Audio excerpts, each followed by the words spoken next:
you've gotten a brief about what we do generally. So now we'll go a little bit more into the details. We'll also invite some of our patients to come and tell you their story. They are just like you, they are university students, and some of you may just be the same year like you, so you will really get to see someone who maybe something did not happen the way it was supposed to happen until they came here, and they can tell you their experience being this.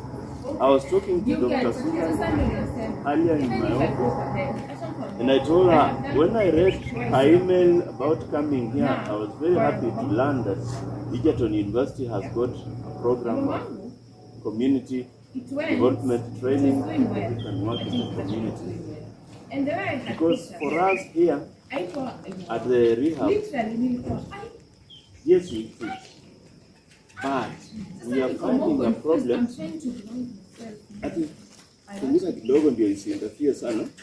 We are training, we are treating people, but we are finding the pressure is too much. Yani watu ni wengi, wazazi ni wengi, simu zenye wanapiga watoto wao, wengine wamekuwa hivi na hivi. It is too much, so you cannot manage it by just sitting in a center like this and treating. And so we need people who can go out to the community and sensitize people that so that people don't start. That way then we can manage the problem better. And so I was happy to learn that there's this program, and you being the students in this program, I would just encourage you, you are in the right course. Give it your all. This is the new frontier or the new problem that we are having in Kenya, in developing countries, in terms of the challenges of health. We have mental health as a new challenge that is emerging, and mental health which includes drugs of addiction and other mental health problems. Mental health challenge is rising because of a number of things. You have drugs of addiction, the usage is rising, you know that. You have information technology, particularly social media. Social media is having this influence of making people see things and believe things that are not there, okay? And so sometimes people can start doing things without knowing them. It was an act. People were acting and posting those things, and you think that it is true, okay? Mental health is also a problem because of the general pressures of life. The cost of living has risen. You think school fees, lepanda, price of food, lepanda, vitu lepanda, livelihood, majobs, kuna. So when you combine all these things, then you see people are getting more stressed, people are getting more depressed, so mental health problems are rising. So a new challenge, mental health. The facilities that are taking care of this problem, like this center here, ni chache, staff wako hapo ni wachache. So we can believe you are in the right course, and you will contribute a lot to the development of the country. So you've been briefed about what we do at our center. If you have questions, you will ask, and then we will respond. But now I would like to introduce one of our patients to talk to you. Just say his story. And then you can ask some questions. He can answer some questions. If there are questions that are maybe technical in nature, we the therapists can also help you to understand. And then after that, we will take you around the center just to see a little bit of what happens without going so deep, because also, you know, in health matters, there's the issue of privacy. Hata wenye wanakuja tumewaomba tukuje wenyewe kwa hiari yao, kuna mtu analazimishwa. So kuna patients wengine wakikuja hawataki waonekane, so we cannot just expose you everywhere, but at least give you a tip, do this, and then. So we have Who wants to start? Tracy, I'm a recovering addict. I am 76 years sober. So for me, I think wameshare story zao zote. So I think instead of sharing my story, I'll start my story of recovery. When I came here, I didn't come willingly. I was brought. And then when I was brought, I did the detox. And then I started the program. The program, we do 12 steps. We do a lot. We do individual therapy. We do a lot. So basically, when I started individual therapy and the group therapies, you start realizing, you start identifying. For me personally, I was identifying I wasn't connected to my emotions completely. I was very, I was numb to everything. I didn't know what joy felt like. I didn't know what sadness felt like. I didn't know the difference. Uh, so as I was identifying it, when you start identifying, your therapists, they give you skills on how to handle your outbursts and everything. So yeah, I think the program actually works. It actually enables you to identify when you started your addiction, because addiction just doesn't start with when you're drinking. It actually starts with your mental health. Your You start first with a mental health, and then it goes to your emotions, then now you go to physically drink. For me, I didn't know I have been struggling with addiction since I was a child, because not even just drugs addiction, other addictions, like maybe you're addicted to hurting people, maybe you're addicted to food, and you don't realize it. You have that compulsive behavior that you want. It's like you're chasing a sense of high. It's like, personally, I used to love manipulating people. I would just manipulate you. I would make you change your worldviews on life, just for fun. Yeah. So yeah, you can ask me questions. Questions for Stacy?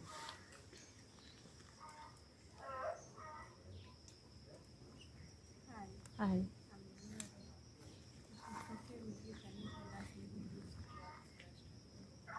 Drugs, mainly alcohol. Yeah.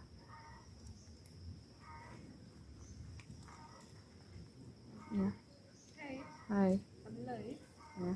So, did the addiction affect your relations, your family, your friends, and maybe how did it start? Okay, so my addiction has affected everyone around me, all my relationships in general, and deeply. Yeah, because when you're addicted, it's not just you who's going through it alone. Everyone around you is also going through the addiction with you. Yeah. So how did my addiction start? It just started as social drinking. The way you go out with friends, you're drinking. Yeah.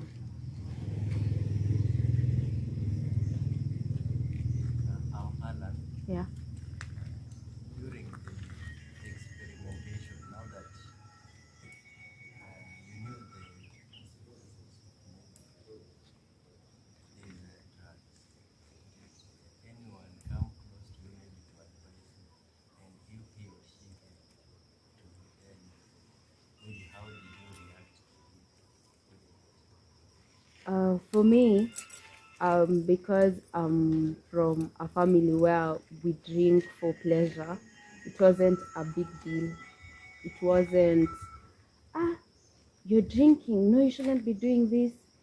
It was more of, oh, okay, now you can join us. I would say that, yeah. It was more of, we can drink together. We're drinking when we are celebrating birthdays, weddings, funerals, yeah.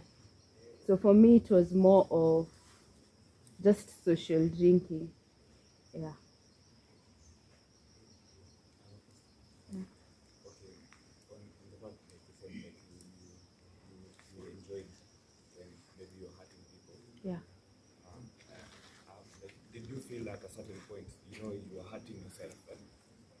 process you're also hurting Other people. other people. Maybe that contributed to the point like, okay, I shouldn't, okay, because people like, okay, acha yapen then it happen, but taki bora hadi wao watasivyo nini.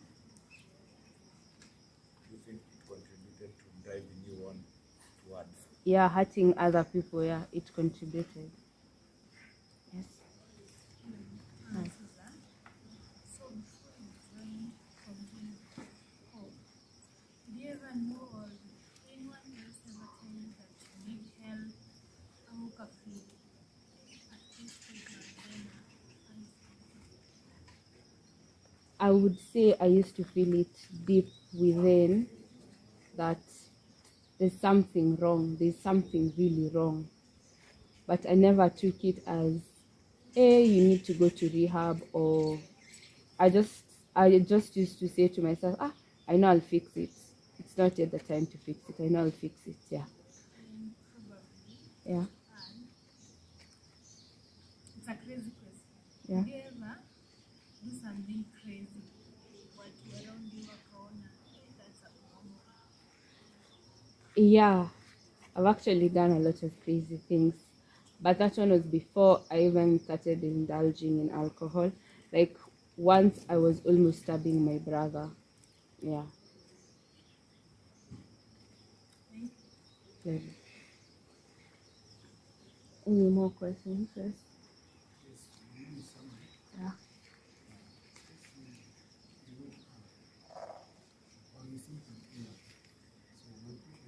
Yeah.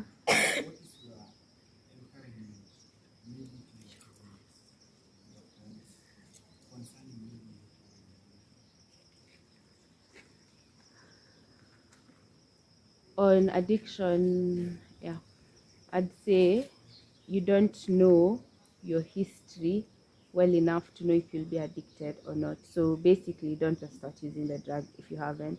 If you have and you feel like you are planning maybe the weekend and it's a Monday, you are already planning how much you're going to use, already you have a problem, and I'd advise anyone in that situation to go for something, either therapy or something, because most of the time it's not just the addiction, the underlying issues. Yeah.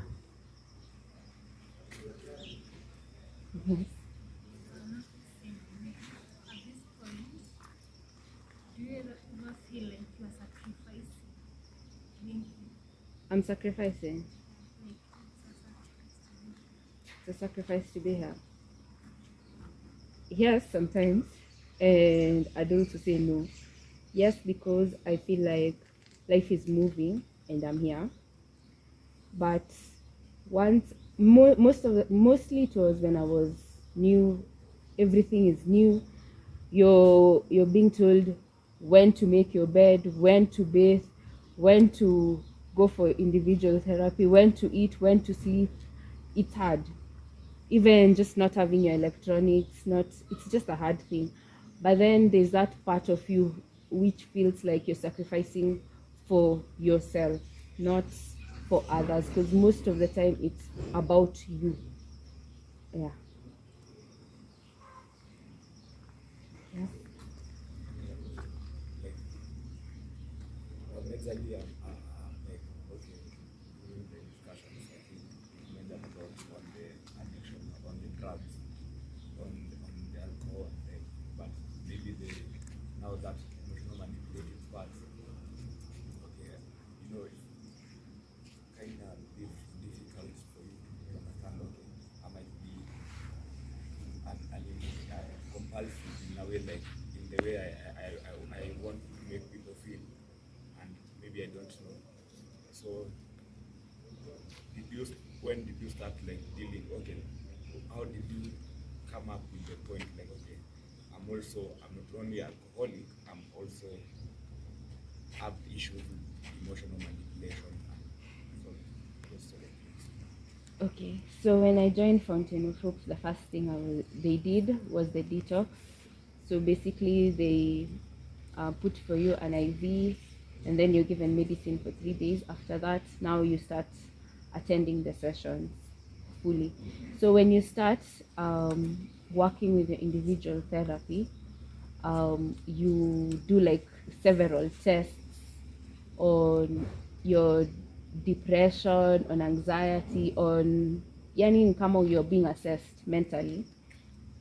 For me, when they did it, I was diagnosed with depression. And then you see a psychiatrist, you start medication as well as therapy, and then your treatment is based on your assessment. So basically, everyone's treatment here is unique to their problem and to their issues. Yeah. Just in the look, something enough, and beautiful. Now, maybe I would like to know the level of damage and what would you like to do after the program. Pardon again? Say, Yeah. you have the grades, I'm saying. Yeah. So, maybe what's your level of standing and what would you like to do after your program? Okay. So for me, basically first is to maintain being sober. That's my main goal. To work on my relationships and to continue with my education and finish. Also, I'd like to now work on my financial stability, yeah, and stability in a general way. Yeah.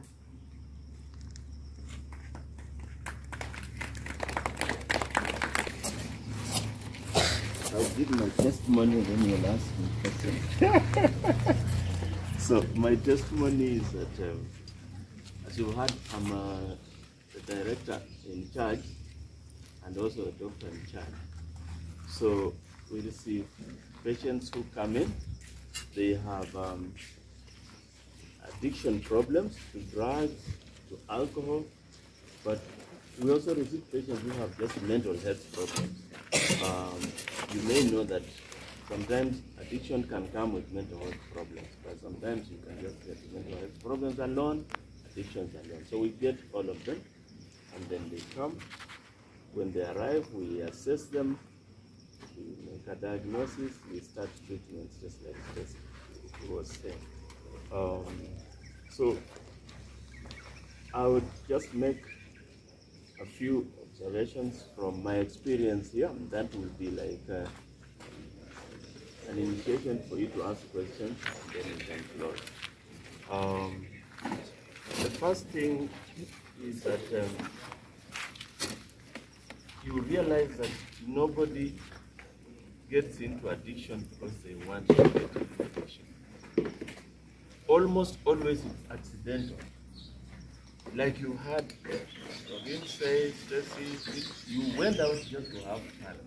You wanted just to be happy with your friend. And so the intentions are good. And then something, a devil, a demon, it just comes at the end. And some of them are shocked like it has come. And that causes some resistance, some denial, and shock, you know? So they come in that. One of the things we do is to tell them it's not an indictment, it's not a judgment passed against you like in court, like you are guilty of this. No, it's not. And so for you people, as you go out into the field, working with communities, with people, that's one thing you need to remember, that the people you are finding in these problems, they are not guilty of that problem. They are guilty, maybe, if may use that word, of doing some things that made them not see that this problem is coming. Like sleeping on the job, you are a guard and lala dog and something came from the side. So that's the first thing I see.